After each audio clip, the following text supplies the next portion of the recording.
I'd like to introduce you guys to Jade. I've been hanging out with Jade for a while, probably about 2 years or so.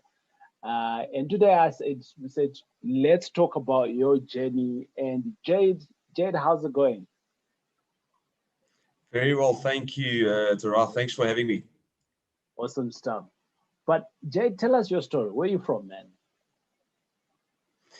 So I'm from the Windy City, Port Elizabeth, down in Yeah. the south. I grew up here from Port Elizabeth and just love the city. Absolutely amazing.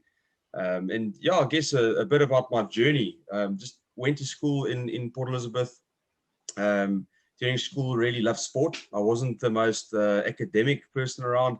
That was Yeah. not my forte. I just sort of scraped through, did what I had to do, But I guess the sports, on the sports arena was really what intrigued me. Rugby, cricket, motorsport. And after school, I moved to Durban for 3 years. Yeah. I pursued a bit of a rugby career, went to the Sharks Rugby Academy, was there for 3 years, played some rugby over there, picked up a couple of injuries, which started making me think twice about, pursuing this career. Right. And, it's a fact that most sports people only have a career of 10 years, maybe, if they're lucky, right? Right. So then I moved back to Port Elizabeth, started studying, did a BCom at NMU here in Port Elizabeth. And then in my third year of varsity, I got an opportunity to go into business. And I said Right. to myself, well, if I get my degree, what am I going to do? I'm going to go into the field and I'm going to go try and get a job somewhere, right? Because a degree doesn't always mean that you're going to get this high paying job. You always start at the bottom. Right. So I had an opportunity to go into business for myself, be my own boss. And obviously at that stage, I didn't know anything about business, but just went for it. And that was in a different industry. That was in motor industry. And then I had that business for about 9 years. And in between that, and I think our stories, we sort of relate a little bit when it comes to business, and we've had some failures, and you sort of learn and grow from that. I, But I, I I bought my first remember property. I remember the first Yeah. time we had a heart-to-heart conversation. You're from PE, right? And I'm in Joburg, and we were having this conversation whilst we were in Durban. And we Yes. were just exchanging notes in terms of how to navigate life. And we actually realized that our paths, even though we lived in totally different towns, we are of different race, we are different age group, but we had so much similarities within our journey. Yeah, 100%. It was it's quite refreshing to hear that from someone else, isn't it? Yeah, Just so you can really relate to what's happened to you in your life, with your yeah, business experience and all that. Just really interesting, but those things make you grow, right? It's all those little things that happen, and you can either move forward or it can take you backwards. yeah, yeah. Um, so I guess carrying on as I then had that business, and Right. What then what kind of I just business started was it? reading books. It What was kind of business? in the motor industry. Yeah. So we basically were a supplier to the car dealerships. Right. So we did accessories, we did valet, smash and grab tinting, all kinds of things for vehicles. And then when they get delivered, the end product would then be delivered to the customer. Right. Okay, so the car dealerships were our main customers, right? Right. So not a big business. It was about we were about 20 staff at that stage, and then Yeah. we built that up to about 2018 to about 140 staff.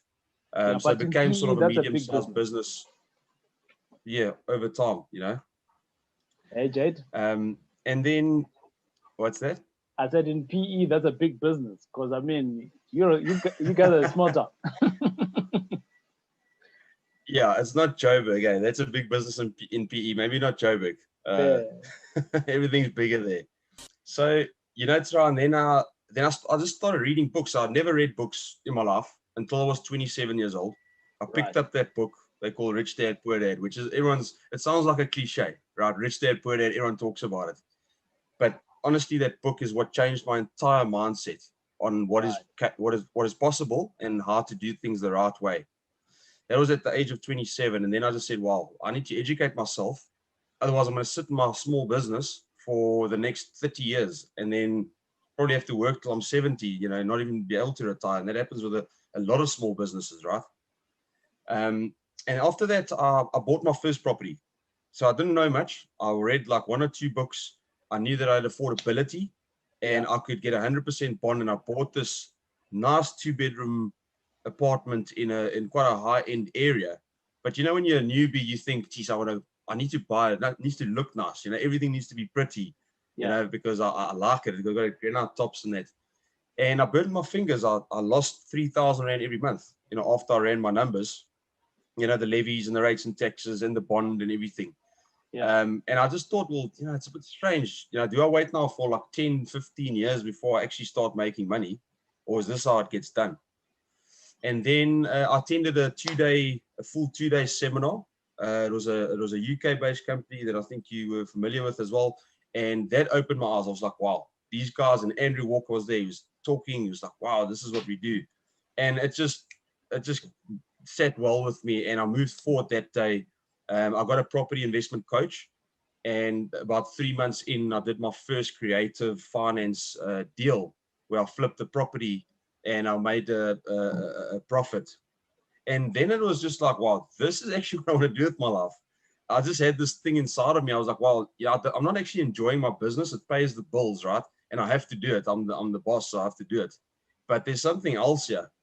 And I just started building on the side. And I started spending like 2 hours a day just driving around looking at properties while the business is running, you know. But long story short, that's really what the journey was. And that started there. And then I started teaching a little bit. Part of the SA Property Investors Network, as I know you familiar with them as well. Became a coach myself, a property coach, and I guess now I'm sort of focusing on a 2-pronged strategy: flipping properties for cash, and then also building a portfolio of multi-let properties, buy-to-lets, and some student accommodation. I'm just sort of quite small in the student accommodation, but I'm starting to grow a little bit. So that's sort of me in a nutshell, Taurai. That's an interesting journey, Jade. And I want to come back to the conversation where you picked up the Rich Dad Poor Dad book and you started reading it. And for me, you know, when I started reading that book, I was an employee at the time, and Robert writes about 4 quadrants in there: being an employee, and being a small business, and being a business, and being an investor. And with that, I literally saw myself, because he writes in layman terms. And I realized that, you know, I need to think differently here, because I'm an employee. And at the time, I was a private client at the bank, with the bank that I was working for.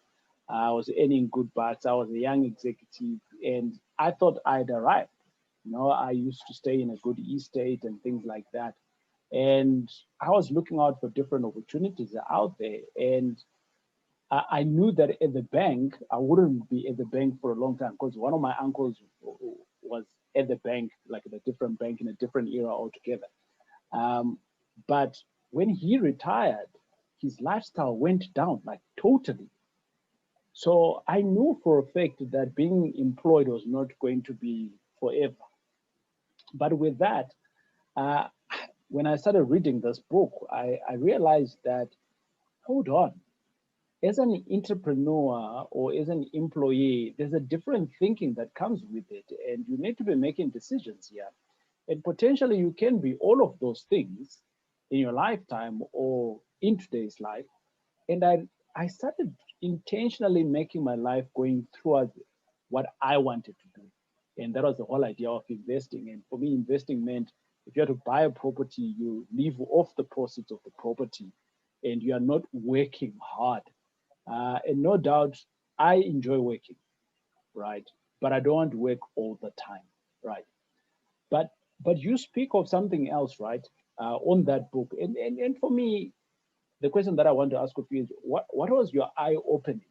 Because you know that was my eye opening. I saw the difference there, being an employee, being an entrepreneur, small business. I don't want to be a small business, and then being an investor. So for me, 2 places that I really wanted to be. Yes, being an employee, because I can have some form of a salary, and I can go to the bank to get some money. So tick, no doubt. But I also wanted to be an investor, right? So I started trying to think, what can I invest in? And then, you know, property came along. So that was my biggest aha. when I read The Rich Dad Poor Dad, but I've got plenty of ahas that I got from that book that opened up my eyes. What was yours? Well, TJ, you talk about the four quadrants, and I was sitting in the small business owner quadrant, which essentially pays the most tax and typically works the longest hours. Right. You know, and when I looked at that, I was like, you know, this doesn't make sense. I could actually rather go be an employee and work for someone and just get my paycheck every single month. But I was working these crazy hours, and you know, if you're your own boss, there's no one tapping you on the shoulder and saying, well done, you know, or you got to do this now, you got to do it yourself. So I also looked at the investor quadrant. I was like, wow, well, you know, if I can be a small business owner, that's fine. I'm you know, getting a good drawings out of the business, I'm driving a nice car, etc. But if I can go over to the investor quadrant as well, and I can have both of those, well, that starts becoming a lot more powerful. But a big thing in that book that got to me is the way that Robert was doing his deals, right? He was using these creative ways, and where he was finding them, you know, he was finding them on the doorsteps of the courts as an example, and he was using debt to purchase those properties. Then he talks about good debt and bad debt, right? And that's something that people usually don't know about. It's debt is bad, like always, debt is bad. But if you find the right property deal, you can use debt to get richer and take yourself towards your goals. So I think good debt is probably the biggest thing I got out of that book, is to understand that concept. You speak of Andrew Walker earlier on, and you say that, you know, Andrew Walker was there in your session, you know, and I mean, Andrew Walker was my coach when I was starting off, and a passionate guy who just gives out.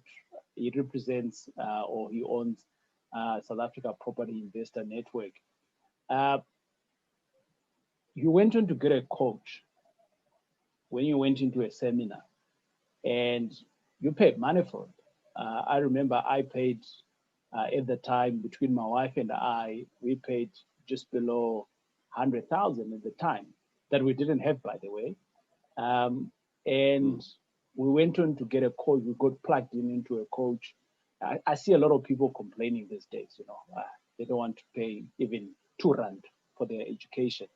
And I'm like, well, some people admire where I am, but they don't know that I had to pay to get where I am, because the education doesn't come for free.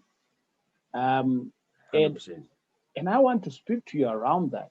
What was your decision making of actually wanting to get a coach? Like, how did you get to that space? Because there you are, you got a business, you know how it's working, but now you are wanting to go under the shoulders, under the umbrella of someone else to teach you. I mean, we could easily say, you've got it already, you're running. Yeah, so Taurai, the big thing I think is, if you want to learn, you got to learn from someone who knows what they're doing, right? I could have tried to do that journey by myself, and maybe it would have taken me 10 or 15 years to learn what I know now. But investing in yourself, in your education, to me is a much better investment than going out and buying a property when you don't know what you're doing. Right. Because you can go lose a lot of money. You know, you look at your package, let's say it cost you 50,000 Rand for you to get a coach, which it was a similar price to mine. I was saying to myself, well, let me spend this money, get the education first, and learn from someone who's doing this, someone who can hold your hand, right, all the way, as opposed to going out in the market, and I already burnt my fingers buying property by myself. Right. I was like, well, I'd rather spend the 50,000 than lose 200,000 in the market. And then I'm probably going to say, well, I'm out of property. I'm not going to do property anymore. So investing in yourself is probably the most important thing for me. And I think we, once again, have a similar experience. I mean, even now, I'm still spending money on my education. You're never going to know it all, like ever. I think, so you need to drop your pride as well. I think a lot of people think, well, I don't need to invest this money to learn. Well, guess what? You don't know everything. No one knows everything. You're always going to be learning from other people. So, I mean, at the time of this recording right now, I have 3 courses that I'm doing at the moment, right? I mean, you know, I'm a dad. I've got 2 kids. So I've got a course that I'm learning on how to be a better father, how to be a better parent. And I'm learning new things. So I'm on that course. I've paid good money for it. I'm also on another course where I'm learning a little bit around digital currency. I'm on another course like that. I'm also learning on how to manage finances and things like that. I'm learning that as well. And on top of that, I've got 2 books that I'm reading. And on top of that, I'm still doing business. And I like the fact that you've just introduced here to say you're always learning, and you are doing well, but you're learning as well in the same breath, right? Yeah, Awesome. 100%. You're always learning, eh? So it's a really exciting journey, and that's how you get to success. So you got to put your money where your mouth is. You got to educate yourself, and then you obviously got to take action, right? Because you can read 1,000 books. That doesn't mean that you're going to be a successful property investor or businessman or whatever the case is. You're going to get to that point where you need to take that leap of faith. So, okay, well, I've got the theoretical knowledge. Right. I actually need to go and I need to take action on what I've learned. And that's where I think most people go wrong, right? They do all these courses, they read all the books, but they're too scared or too fearful to actually take that leap of faith and go for it and back themselves. Right, right. Jade, what was some of your hindering um, uh, stumbling blocks and some of your challenges that you faced from the beginning? Because I mean, we've just identified one here for a lot of people. They go out there, they learn, but they don't do anything. But what was yours? TJ, I think it's fear, right? Especially in the beginning, you're very fearful, even though you've read the books and everyone tells you this is going to work. Yeah. You still have that like self-doubt and that fear. And that can be very, very crippling if you cannot overcome that and move forward. And that is the point, I think, where either you're going to be successful or you're not going to be successful. If you're not able to challenge yourself and face the fear and move, take action, that is the point where we're either going to make it or not. So I think fear and a lack of confidence was my big things in the beginning, not believing that I can actually do it. Yeah. But there you are, you're running your own business, and that business was successful. You're taking it from 28 people to around about plus 100 people. And this is something that's new, so it's crippling you. You're a little bit afraid around it. But I almost want to ask of you the other question to say, you've got a business, it's fully functional, it's doing well, but you are looking at something else, and now you end up into property.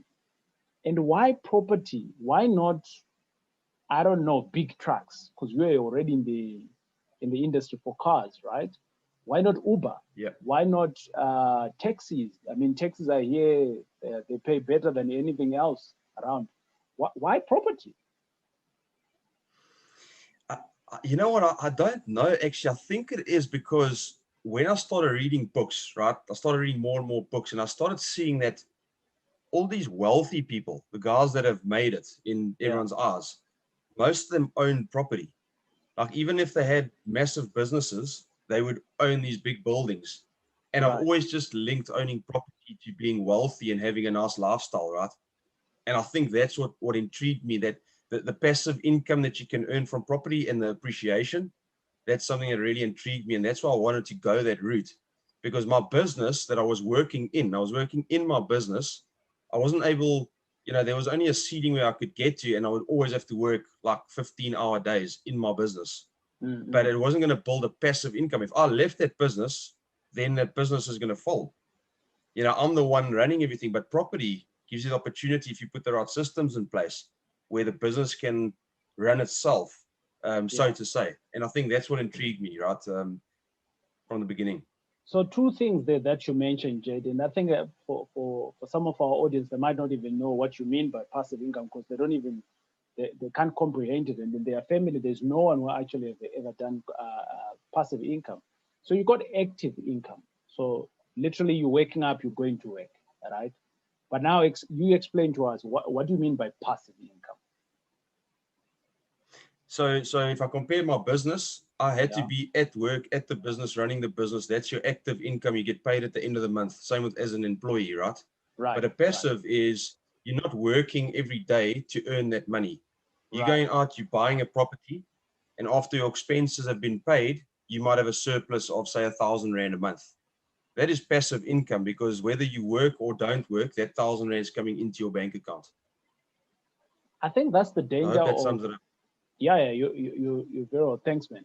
I think that I want to touch on a few examples of people that might be thinking that they actually have a business and yet they are just a glorified, um, like small businesses. Employee. You are a glorified employee. In my view, that's what you are. So I mean, Yep. if you're a doctor, if you stop working, that income is gone. Yep. If you're a plumber, same thing, right? Because all of those people are all small businesses, right? If you design Yep. websites for a living, so for as long as you are being active within that business, uh, there's a risk there. If you stop working, that Yep. income is going to stop. But you went on to say, hold on, I want to jump on into the passive lane, and within the passive lane, literally, if you stop working, if you decide not to work, that income is still coming. 100%. That's exactly right. Taurai. That's what I was after. I just thought it'd be such a beautiful place to be if my properties, the passive income could equal my living expenses. That's really all that I Right. wanted to get to. Because then 101. it's like, well, you don't have to work if you don't want to. Yeah, And yeah, I'm not yeah, saying I wanted to be a multi-millionaire driving a Ferrari. If I could yeah. just get that point where my There's expenses are nothing equal wrong to with the my Ferrari, Jay. passive income. Ferrari is good also. Well, you know what? If that's part of your dream, go for it. No, there's nothing wrong with it. But it Yeah, wasn't my dream. I wasn't sure. saying, well, I need to drive the fanciest car. I was just saying, if I can get to that point, then anything else I earn is just over and above that. Yeah. So that's really what my dream has been. But Jade, you just mentioned something else there, right? Where I'm talking about the Ferrari is good, and you are strong in saying, no, that's not for me. Because I think what happens in life, many a times we go out to these seminars and we see all of these people, and they show us their dream, and we hook on to that, Yes. and we take it to be our own because we don't have a foundation. So we take on someone's dream and like that's what we want to do. But for you straight. No, Ferrari aim for me, and that's okay. There's nothing wrong with that. Um, but how do you get to that point, Jade, where you definitely know who you are, and you can definitely close the window on the other part and like, I'm not that. Hmm. Listen, I think it maybe it takes discipline, and I think it comes with your journey. Right. As I say, it's different strokes for different folks. To me, when I see a guy driving a fancy car, and there's nothing wrong with driving a fancy car, like Yeah. I also Yeah. like cars, but society judges success on material things. That's our Right. society. If they see a guy's driving a fancy BMW, they're like, oh man, that looks successful. Yeah. Meanwhile, what you maybe don't know is he's so far under debt. If he loses his job, the bank takes everything he owns. Great. Okay, so I guess it was just that education part where I just learned. I was like, wow, it doesn't mean because he's driving a fancy car, he's got the biggest properties he's living in, that he's this multi-millionaire, he's just got all this money. Yeah. I rather wanted to go the other route. I said, well, let me rather buy those things at the end. Once I've Right. hit my financial goals and I've hit independence, now I can go and buy myself 2 properties that give me 10,000 Rand a month passive income. Yeah. Now I can go out and buy myself a new double cab bakkie with that money. Right. But Right. people do it the other way around. They get a salary and they maybe go up to a manager level. Now they get 20,000 Rand a month more. Now they're like, oh, geez, I can go buy myself that fancy car in a bigger house. But that's taking them so far away from financial independence. To get it back is really, really a long and hard journey. So I just said, I'm doing it the other way around. If people look at Jade and they say, well, he's not driving a fancy car, he's really successful. Well, I know what I'm doing. It doesn't mean anything what other people think. Yeah. I don't know. It's just maybe a mindset thing. I think it's all about mindset. Jade, I think to be truthful to it all, and I think this is where we miss it a lot. Success is the real definition of success in the dictionary. It's doing what makes you happy. Yeah, absolutely. uh, and I think when we're talking about success, we actually forget the definition. So if it's making you happy, hey, you are successful. High five to you. You know what I mean? Continue Yeah. doing that.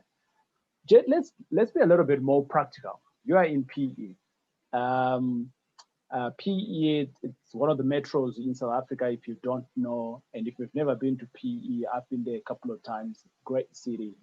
Um, is all of your property businesses in PE or different places? Yes, at this stage it is a TJ. And I guess the reason for that is because I grew up here, Yeah, and I suppose you can see it as a sort of small to medium sized city. yeah. I've just got my It's whole a growing network and city in my view. yeah, and you know, I know the areas, I know people, I know. So I've been investing here because it's a lot easier. Right. So my portfolio sits in Port Elizabeth at the moment, Okay. but I'm also starting to look at Joburg. I'm looking, there's some really good multi-let deals up there. So I'm starting to put my There's feelers out nothing there. here. There's nothing in Johannesburg. Listen, Joburg's big enough for everyone. There's a big piece of the pie there. Okay. I promise you, there's no deals here. Yeah, so the plan is to start buying in Joburg and then also UK. Unfortunately, with COVID, this the last 12 months have been thrown out the window, but my idea is to go over to UK as well and start building a small portfolio there. Right. In Port Elizabeth, what kind of opportunities are there? You know, so I mean, like in your space, what is it that you see more as opportunities in Port Elizabeth, and stuff that you've already done and you're seeing success in it, and you're thinking in the same recipes, there's still some opportunities. Yeah, So Taurai, if you look at Port Elizabeth, it's one of the best performing regions in terms of rental. If you look at TPN, right. the amount of people that pay their rent on time and in full. There's Yeah. an area called Warmer in Port Elizabeth. I think it's the top performing area in the country. I think it's like Wow. a 98%, success rate in terms of paying rent. Yeah. So PE is a strong rental market, and that's sort of something that I really like about it. People tend to pay their rent. Obviously, some people might lose their job. Then it's a different case. So I Yeah. like that about PE. We've got obviously good student market. We've got a big university here. Although the Yeah. student market is a little bit, and you very, very experienced with that, there's a little bit of doubt in the market, especially with COVID. So I Yeah. think it's a scary place to be if you're just looking to enter it now. It's a little bit scary, right? If you Yeah. don't know what you're doing. So yeah, just multi-let Whether properties. I think I want to clarify that statement, Jade. Whether it is not in COVID or out of COVID, if you don't know what you're doing in student accommodation, I guarantee you will lose money Yeah, because I mean 100%. there's just a lot of moving targets. I mean you got all these kids at your house, Yeah, so like you need to have your management under control, and you make money yes when you're buying a property, but the management of it is something else. So if you don't know what you're doing, you are going to lose money. Yeah. yeah. I mean, everyone's got this perception of student accommodation. I'm making so much money. It's not always the case. I've seen people lose a Sure. lot of money in student accommodation, right? Yeah. Yeah. And just talking about that management, you make money when you buy, but you also got to keep that money. And Sure. if you've got bad management or you don't have any experience, you're not going to be able to keep that money. So then it doesn't really matter what you did on the bar. But so it's very important. So student accommodation is one of the things, and then also multi-let. I sort of look below the R1 million mark in PE. Right. Okay. Very, very active market. I think countrywide, but PE specifically, you can pick up like a 4-bedroom house for 800,000 rand, where it might cost you 1.5 million in Joburg or in Cape Town. Sure. Um, so there's a lot of No, opportunities in Cape Town, there's nothing for one. That's 3 million. You're Cape getting a Town's 3 back million. room. Joburg's 1.5. Yeah. Yeah. So PE very strong in rental. Statistically, it's saying that. Second thing is that it's a growing town. Third thing is that there is good play in student accommodation because of the university that is there. And you are in the heart of it, right? Um, and in all of this, right, and you obviously you're trying to also to put your wings out there.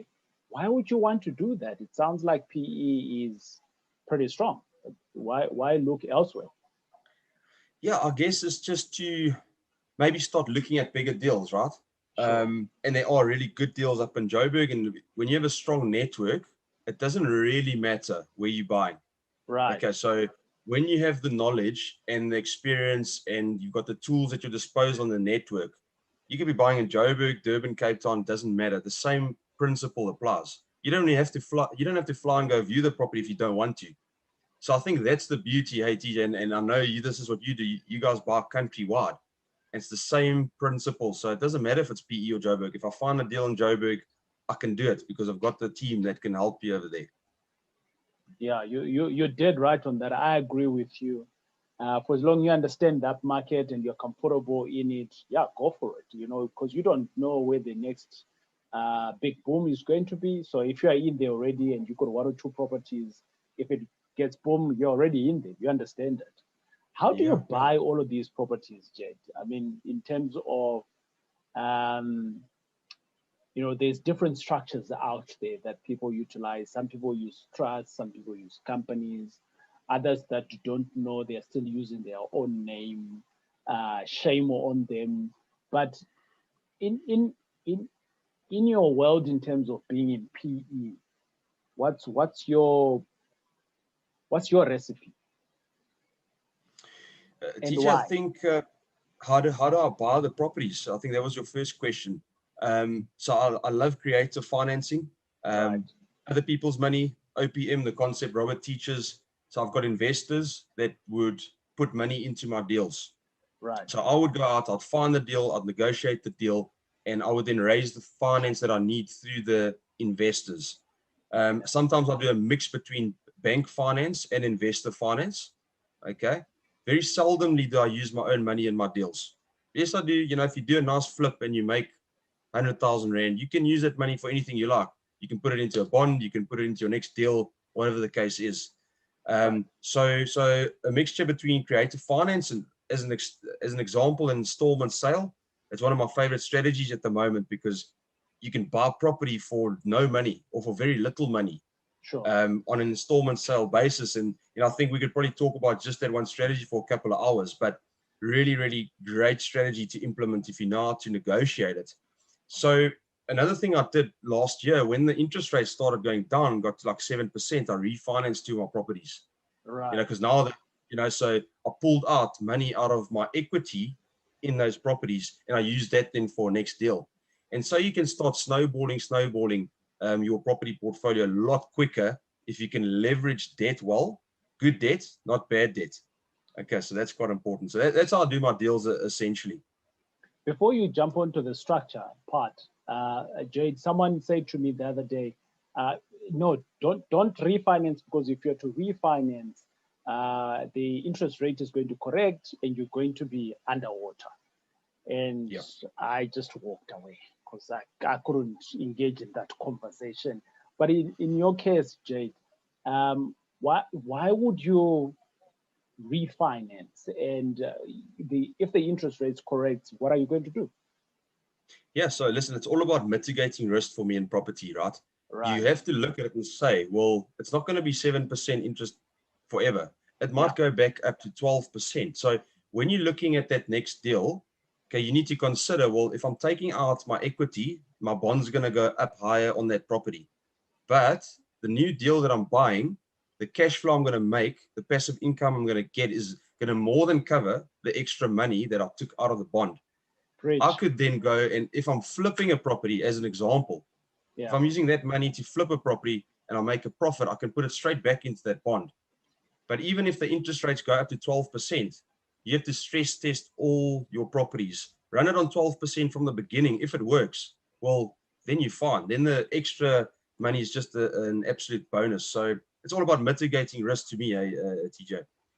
So when Jed is saying that he stress tests this, is basically what he's saying is that he will run different scenarios on his numbers. And he'll put in different scenarios and he'll put in different interest rates for what he's wanting to do, for a property that he's going to buy, for a property that he already has now, where he's taking the money in. And at some point, you put in a worst case scenario. If you're still making money in the worst case scenario, then you can do it.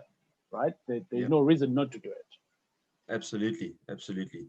Yeah, yeah. Jade, are you still running your other business, or you've shut that down? No. So I'm full time in property, TJ now. Living my dream. So I also do work as a qualified agent. I'm a commercial property broker. Really? So Well I done. I sell didn't know that. properties. Sorry. Well done. I didn't know that. Yes, yeah. So I do that as sort of my job, Yeah, but what I like about it is very flexible. So, sure. if I want to spend 3 hours in a day going to look at properties for my personal portfolio, I can do that. You're Yeah. earning commission, so the harder you work, the more you make, kind of thing. Yes, But yes. the nice thing about it is you really get into the market. You get to learn who the big players are, and you start to get to know them and see how they do their deals. So as an agent, you usually just earn a commission, but I already did it because I'm going to learn how the big boys do it. The guys that own the 200 properties, the commercial buildings, you're sort of rubbing shoulders with them. So that's been very valuable. That's a very good strategy of going ahead, because and I see a lot of guys jumping into the estate agents these days. They go to courses and then automatically they jump on into an estate agent. But would you agree with me that an estate agent, the way they are trained and the way they think, is very different from an investor? And I actually don't like to work with an extreme estate agent. I Yes. like to work with a guy who understands being an estate agent, but who also understands the world of investing, because the guy who's in the middle ground understands the nature of deals when we're talking Yes. about investing. Would you agree with me there? Yeah, So you absolutely you hit kind of the like nail on the have head. different hats that you need to be Yeah. wearing.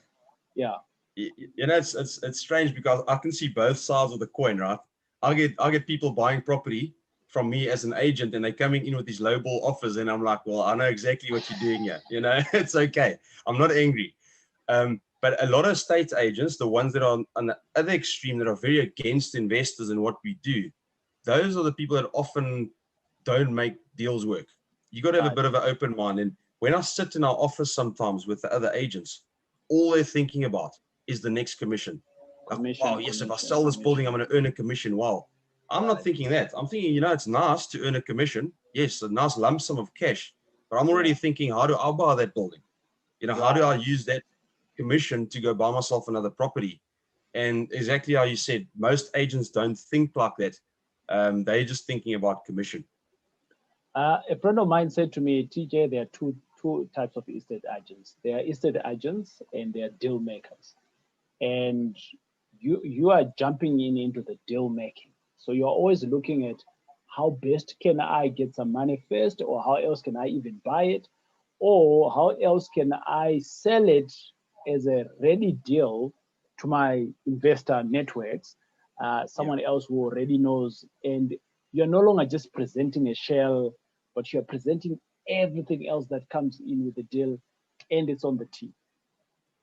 Yeah, 100%. And you start to get to know buyers. You start to Sure. get to know who's sitting on money, who's looking for deals, and Right. then you're going to start putting the puzzles together. Take this building, this guy might want it, or can I buy it with this guy? Can I do a joint venture with this investor? And negotiate the price down. Listen, being an agent, there's some legalities around it, so you got to be very careful that you Yeah. don't misrepresent yourself. As an agent, you've got to be honest with the seller, because you're actually representing the seller, Right. typically. So you got to be upfront. If you want to buy the building, you got to tell him, right? It's Yeah. the law. So Yeah. you got to be very ethical. Like, that's the Yeah. one part of Yeah. being an agent. But as long as everything's on the table, there's nothing wrong with it. So I wouldn't recommend everyone just go and be an estate agent. It's just the route I went, because I wanted to be in the industry full time. Because it's not just commission. There's a lot of extra perks that you get being in the industry. 100%. Jade, you got a family.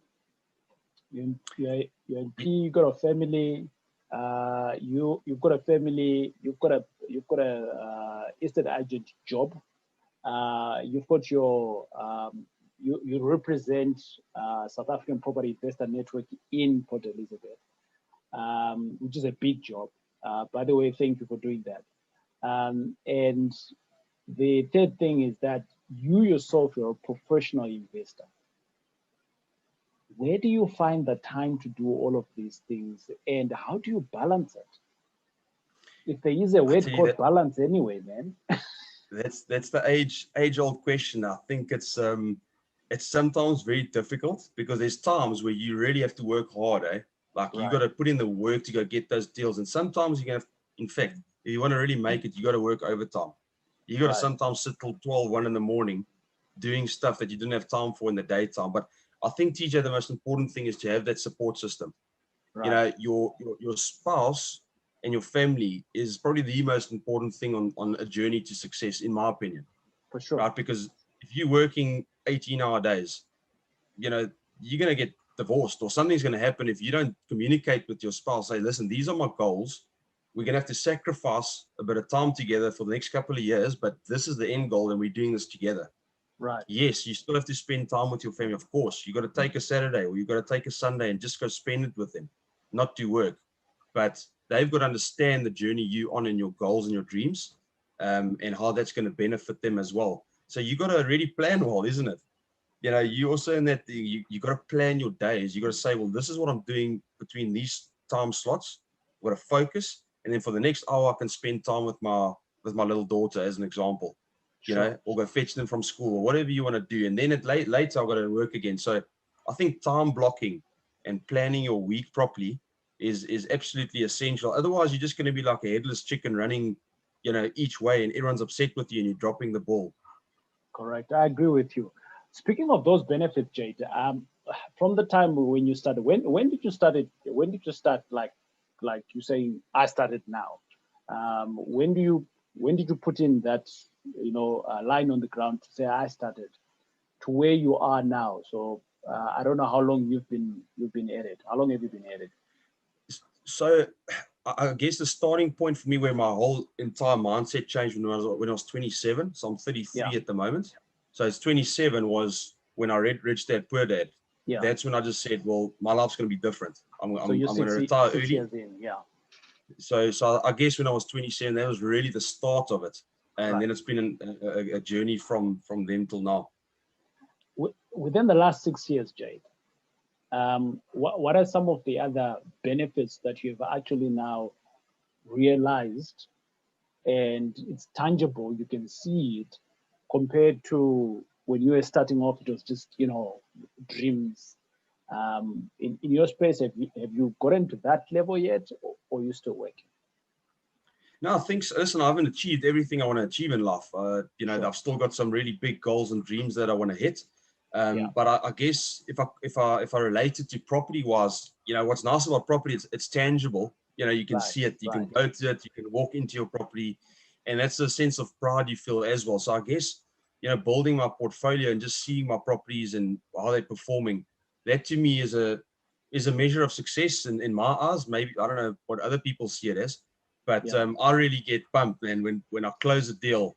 The whole process, just finding the deal, negotiating it, closing it, and then having that property being yours is just, it's such a nice feeling. Yeah. So I guess that's really a measure of my personal success in my own eyes, just seeing my Awesome. properties grow, and Yeah. also the friends and that you make in a network. Like, Yeah. I mean, you We, always talk me, about me and you would networking. have never met. No, we wouldn't have, you know. But networking and talking to people is also a passion of mine. Just meeting guys all over the country that are investing in property, same vision, we're doing the same things, and you Yeah. actually make lifetime friends, and that's an added benefit, I guess, of this journey. Just True. meeting the right people, doing the True. same as you doing. True. Jade, let's jump on it. Do you have a practical deal that you've done in PE, whether it's a recent deal or whatever, that you have done? Just demonstrate to us high level. How did you find it? What were the high level numbers? What did you do with it? Okay, so I think so. I'm currently busy with a student property, but the one I want to talk to you about is a small flip that I did last year, Right, because I just liked the way that it played out. It didn't make that much money, but let me run you through it quickly. So right, one of the avenues that I used to get in front of private sellers is, with this specific deal, was a small newspaper advert that I had in a local paper. which is a free paper. So the whole, you can just go into the shop and you take the free paper. It's got like classifieds and all those things in it. So this was last year. When was it? Last year, like March. This lady phones me and she says, listen, I need to sell my property. I see you guys buy property for cash in any condition. Can you come see me? Great stuff. So I drive over there. I already knew the area quite well. Went into the house, very rundown. Like these people sold their geezer for money to buy food. Like Really? desperate times, right? Like rotten floors, the works. Yeah. Okay, but as an investor, that doesn't scare you. Maybe as a first-time buyer, it will. But as an investor, I get excited there, man. I get excited. Yeah, exactly, right? But what's very important is we're not trying to take advantage of people. We're trying to see how we can provide a solution to their problem. And I just listened to their story, TJ, and they were telling me their story, and I was like, okay, the best thing that's going to work here is a cash offer, all right, as quickly as possible. I'm not going to take a bond out because it's going to take an extra couple of weeks and stall this thing. I'm going to make them a cash offer right now. Had my contract with me, my offer to purchase. I filled it in right there on the spot, and I said, listen, we can do this deal, the cash deal. Let's do it. Let's sign it. They read through it. They hardly asked me any questions, and they just signed. Boom, I had this deal. But the interesting thing was that they actually cut that newspaper advert out almost a year earlier. Really? So, I'll talk about planting seeds. Today you're telling an agent what you're doing. In 6 months or 12 months only, that agent maybe phones you with a deal. Now, that seed was planted a year before, which I didn't even know about. Yeah. Which was amazing to me. I was like, geez, that is wow. We carry on that consistently looking for deals. Anyway, so he told me this, and I was just quite impressed. And I concluded that deal. They lived in the property, so I couldn't renovate it before registration. So as it registered, I was able to renovate it. It was quite a small renovation, about 35,000 Rand. What property was it? Just give us a. It was a one-bedroom flat in a lower income area. Right. Okay, so I made an offer of 100,000 Rand, which even in PE and even in that area is a very low offer. Like similar properties were selling for about 250. Right. So I went in with like a super cheeky offer, and I could have gone up, but they accepted my first offer. Where do you start negotiating, at the bottom or the top? So my plan was to flip this property. So I wanted that cash to come in and not rent it out. Okay. So I spent about 35 grand. I just tiled the bathroom, redid the kitchen, sanded the parquet flooring, just made it really neat. Yeah. And while I was doing this, I was already lining up buyers. So I got permission from the seller to market the property before registration. So I started getting my adverts out. I was like, well, it's coming up for sale. People could start viewing it. Yeah. And within 2 weeks of finishing the renovation, I got a cash offer for 280,000 Rand. So the profit I made was just over 100,000 Rand, which was a quick little deal, man. It was like 3 months, 4 months in and out. And so let's stop being. You said to me, TJ, this is a small deal. I got a few changes. Jade, this is a lot of money. It is a lot of money, I suppose, in a lot of people's eyes, eh? This is a freaking good deal. It is a good deal. Yeah, it was a nice little flip. And you know what? It was low risk as well. It was like 100,000 Rand. I'm not buying for $1 million. Yeah. It was 100K, 35K reno, bit of attorney fees in there, and you sell it like straight away. So let's sold it below market. Yeah. Sorry? So let's just assume you were all in on 150, right? Everything else with attorney fees and what. Okay. So you were all in on 150 and you sold it for 250. Now I sold it for I was all in for about 180 and I sold it for 280. Just about 280. So about 100,000 Rand net profit, yeah. That's 100%.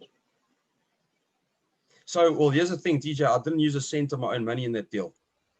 So what I did is I raised all the money I needed, purchase price, attorney fees, renovation costs. I raised it through one investor. The investor gave me all the cash. Yeah. Okay. And I agreed to pay the investor 18% interest. Right. On their money. So I paid them about 30,000 Rand in interest with their capital back as soon as I sold it and registered into the new person's name. So I don't have a return on investment. It's infinite because I didn't use a cent of my own money. My man. So that's the beauty of, I guess, when you start doing deals like this, you can make money for your investor, you're helping the seller out of their bad situation, and you're making money for yourself. And that money potentially, see that investor, I mean, you give them an 18% in 6 months. If that money was sitting in the bank, they'll be getting like what, 6%, Yeah, even I think it's about 4 or 5% at the moment. Like, Yeah. yeah. So that investor is actually waiting on the next deal. I mean, if they called your Yes. plate, it's like, Jade, what's happening? Yeah, and listen, I know you know what I'm talking about. It's once you start building that trust with an investor or investors, Yeah, you start doing more good deals. They're yeah, lining up. People are lining up to give you money. It's a very strange feeling. People are yeah, standing there wanting to yeah, give you cash. So yeah, all you need to focus on is really finding the right deals, yeah, finding the good deals, and then the money's there. You can do the deals, man. That's a beautiful thing. yeah. Jed, we're going to roll it out now and close off the conversation. It's been great hanging out with you. But before you go, I'm going to ask you a few questions. You spoke of the Rich Dad Poor Dad book, and is there another book that you want to recommend, maybe a business book or something like that, that folks can just go and read and get enlightened, that really has Yeah. probably changed your mind, other than the Rich Dad? I say the Cash Flow Quadrant by Robert Kiyosaki is also a brilliant book. I've got that one too. Big Yeah, game changer. And then another one I'd recommend is the E-Myth Real Estate Investor right, right. from Michael E. Gerber. Yeah, I know that Probably guy the too. best book I've read in terms of actually building a property business. Nice. Very informative book. Okay, you're still young, 33. Um, and if we're to say, Jade, give yourself advice when you was 20, 25, and that's the time that you actually went out to buy the business, where there was 28 employees and you pumped that up to about 150. What advice would you kind of like give yourself? I'd say read books, because I hated reading books. I hated it. I think when I was 27, it was the first full book I ever read in my life. But listen to me, the big business, the big CEOs, the big businessmen, they read, man. That's where you get so much information and you're just feeding your mind. So I would say start reading books. At that stage, I didn't know that I was going to go the property route.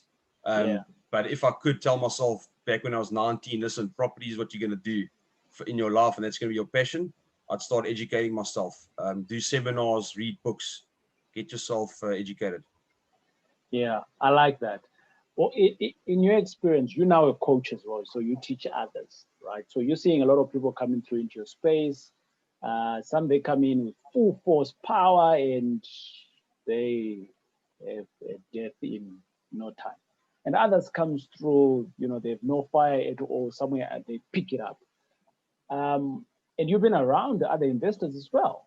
You talk of the big boys and people like that in the PE space. What do you think really separates those that are successful and those that are not? What's the recipe there? Oh, the recipe to success. I think there's a few things. I think self-motivation is a very big thing. Right. You've got to have the desire to be successful. Yeah. There's no shortcut, man. In property, in business, doesn't matter what you do, there's no shortcut. It's Yeah. not going to happen overnight. Like, you got to be persistent, you got to be consistent, and you Yeah. got to be self-motivating individual, because you're a coach. I mean, we coach people, but if they don't go out and take action on what you teach them, Yeah. they're never going to be successful. It's going Yeah. to take a lot of hard work to get where you want to get. So I think that's my advice. Yeah. And never give up. Don't ever give up. There's going to be some big roadblocks coming up. I can promise Yeah. you that. But do not give up. Just keep going. I know buying a Ferrari doesn't define your success, but successful. But what defines your success? I think you hit the nail on the head a little bit earlier. I think it's happiness, TJ, like fulfillment. Like that is, Tony Robbins says happiness equals growth. Right. Right. And I didn't understand in the beginning, but I've been reading a couple of his books. Happiness equals growth. If you're not growing as a human being, whether it's Yeah. buying businesses or property, whatever it is, or in your marriage, if you not keep growing, you're going to stay in the same place. You're not going to be happy. So consistent growth to me is where I want to be at. Fulfillment, happiness. It's not in material things. It's about how you feel every day you get out of bed. The last one that I want to touch on, Jade, is I was afraid for a long time to start in property, and there is no one day that I haven't been afraid. The more bigger deals I do, the more fear there is. And recently, I was talking to my mental coach.